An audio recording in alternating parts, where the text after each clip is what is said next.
سلام سلام حبيباتي، عسلامتكم ومرحبا بكم معايا في هاد لا نوفيل فيديو اللي هي عبارة عن تكملة للسلسلة تاعنا تاع غسالة الأواني. كنا شفنا فيديو أول كيفاش نخيروا غسالة الأواني، فيديو واحد آخر شفنا فيه التنظيف العميق لغسالة الأواني، فيديو ثالث شفنا فيه كيفاش نستعملوا الغسالة تاعنا كامل البرامج تاعها، ودركا إن شاء الله راح نشوفوا كيفاش نعمروها وكيفاش نشغلوها. اليوم ان شاء الله راح نشوفوا كيفاش نديروا هذاك السائل الملمع، كيفاش نديروا سائل غسيل الاواني اكسيتيرا. راح نشوفوا كلش كيفاش نعمروها وبعض النصائح اكيد.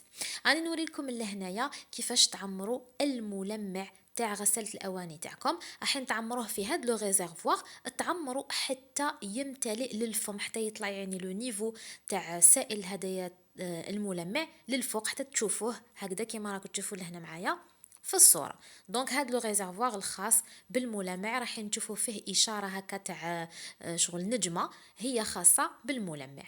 قدامه كاين المكان الخاص بالمسحوق ولا هذاك يعني سائل غسيل تاع الاواني تاعكم. كاين اللي يستعملوا هذوك لي باستي، كاين اللي يستعملوا هذو السائل، المهم اي حاجه تحبوها. دونك لهنا رانا شفنا كيفاش نعمروا دونك سائل الملمع، بلوتو سائل الملمع، وكذلك مسحوق الغسيل. راح نشوفوا دوكا كيفاش نستعملوا هاد السليله تاع الملاعق، المواس والفراشط اكسيتيرا. هاد السله البنات من المفروض انها تتغلق كيما راهي دركا تشوفوا فيها في لي زيماج. من المفروض انها تتغلق ونحطوا الملاعق تاعنا كل ملعقه حسب الكبر تاعها وحسب هادوك المناطق المخصصين ليهم. كاين مناطق صغيره خاصين بالملاعق الصغار، مناطق اكبر خاصين بالملاعق الكبار اكسيتيرا. دونك من المفروض اننا نستفوا يعني الملاعق تاعنا والفراشط تاعنا بهاد الطريقه. يعني طريقه بلوز او موان تاخذ وقت ومتعبه يعني نوعا ما. وعلى هذا اللي انا ما نكذبش عليكم عمري ما استعملت السله تاع الفراشة والملاعق بهذه الطريقه، عمري ما استعملتها بهذه الطريقه. ربما راح نستعمل جوست بوغ اسيي، بالك راح تكون النتيجه افضل ربما من الطريقه اللي راني نستعملها، لكن حد ساعه كما قلت لكم عمري ما استفت الملاعق والفراشة تاعي بهذه الطريقه، لاني نشوف فيها يعني طريقه متعبه نوعا ما وتاخذ وقت. بالتالي انا سكوش في اني تو سامبلومون نفتح السله تاعي. راح نشوفوا معايا كيفاش نفتح السله ونحط يعني كلش هكذا مخلطين، يعني بلا ما نستفهم هكذا وحده بوحده والفراشط وحدهم والملاعق وحدهم، يعني نقص على روحي التعب. دونك كيما راكم تشوفوا لهنا نحل السله تاعي ونحط فيها الملاعق الفراشط كلش مخلط، ما نديرش ميم با لو تري زعما تاع الملاعق وحدهم والفراشط وحدهم ولا نو، نخلط كلش. والحمد لله لحد الساعه النتيجه راهي تخرج مرضيه كيما راكم تشوفوا لهنا. نستعمل هذه الطريقه فوالا فوالا فوالا حبوبات. نصيحة فقط البنات كي تجو تعمروا هاد السلة وتجو ربما تحطوا فيها مثلا ملاعق رقاق، يعني يديهم يكونوا رقاق، ولا باغ اكزومبل هادو لي فوي تاع لو باتور، هذا احسن مثال حبيت نوريه لكم. ردوا بالكم تحطوهم من الجهة الرقيقة هذه، لانه السلة تاعنا راهي فيها ثقوب من التحت، وربما بوندون ما نكونوا نغسلوا في الاواني تاعنا هادوك الاواني الرقاق يحبطوا في هادوك الثقوب ويخرجوا من تحت السله. وش رايحين يديروا؟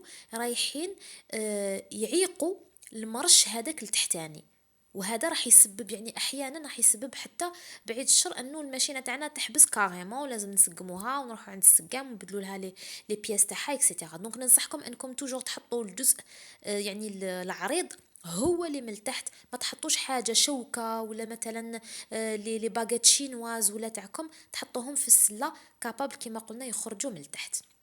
نصيحة تانية كي تكونوا تعمروا في اللافيسيل تاعكم، عمركم ما تحطوا الاواني بهذه الطريقة، يعني عمركم ما تحطوا الاواني مقلوبين للفوق، لانه راح تشوفوا وحدكم على كل حال بعد ما تكمل الماشينة تاعكم راح تلقاوهم كامل معمرين بالماء، يعني ما راحش تقدر الماشينة تاعكم تفرغ منهم الماء. بالتالي لازم دايما نقلبوا الاواني تاعنا يعني للتحت، كسوا الكيسان لي بول اي حاجه كما راكم تشوفوا لهنا معايا.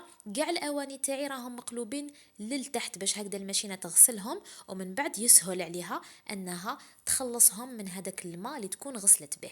فوالا دونك هذه النصيحه الثانيه كي نكونوا نعمروا في الماشينه تاعنا.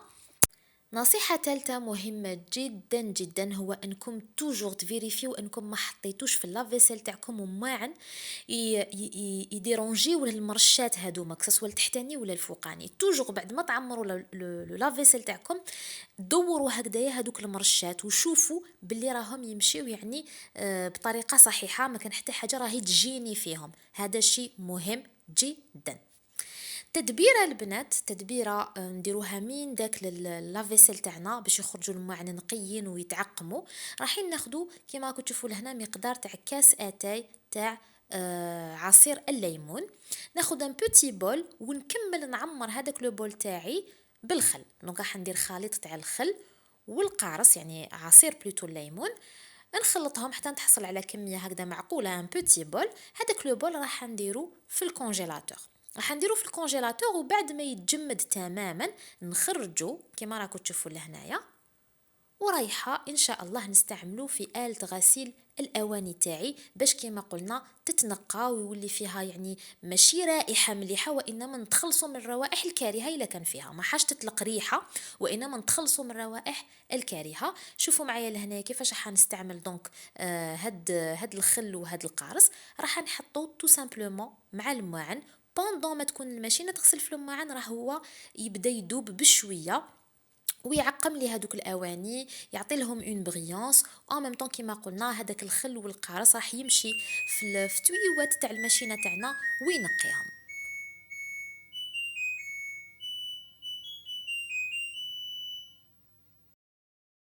فوالا هنا بعد ما كملت لا ماشين تاعي الغسيل تاع الاواني راني فتحتها قدامكم. كي تفتحوها حاذروا البنات انكم ما يكونش وجهكم مقابل لانه كيما شفتوا يعني لا فابور اللي طلعت يعني الماعن يكونوا سخونين وحين يخرجوا الفوار. دونك ردوا بالكم.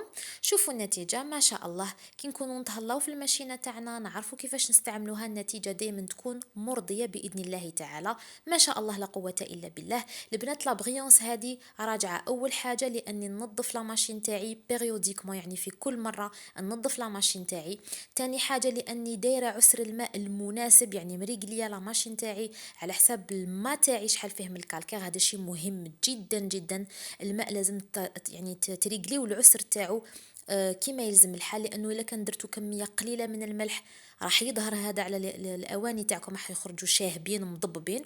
وتاني الا كثرتوا الملح يعني الا كان درتوا عسر الماء كبير مقارنه بالماء تاعكم يعني راح تستعملوا ماء الملح بلوتو اكثر مما يجب، تاني راح يتسبب في انه النتيجه ما تكونش مرضيه، ويتسبب تاني في encore plus grave que ça انه راح يصدد لكم الماشينه تاعكم. يعني الماشينه تاعكم تتصدى. بزاف منكم اللي سقساوني على هذا المشكل تاع الماشينه اللي تصدى لهم. السبب الرئيسي راجع لانه كميه الملح اللي راكم ريقلينها في يعني في عسر الماء اكبر من اللازم. فوالا حبوبات هنا راكم تشوفوا فيها نخرج الاواني تاعي من لافيسيل ناشفين ما شاء الله ديراكتومون في لي بلاكار. يلا بينا ننظموا البلاكار تاعنا ونتلاقاو فيما بعد.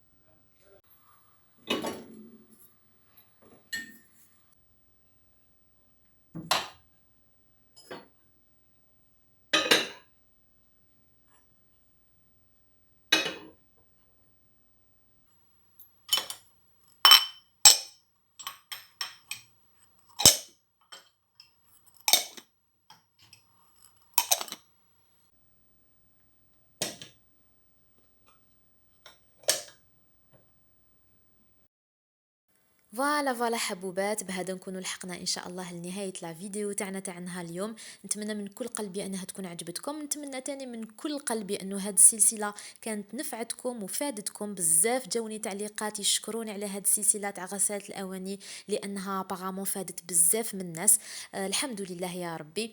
ان شاء الله بعد هذه السلسله راح ننطلقوا في سلسله واحده اخرى خاصه بغساله الملابس ان شاء الله حتى هي تعجبكم وتفيدكم.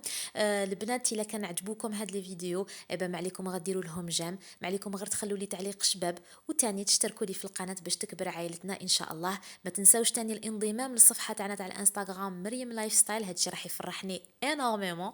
فوالا حبوبات، انا معليا غير نضرب لكم موعد قريبا جدا في فيديو جديد. ديسي لا نقول لكم تهلاو لي بزاف بزاف في رواحتكم وتبقاو على خير.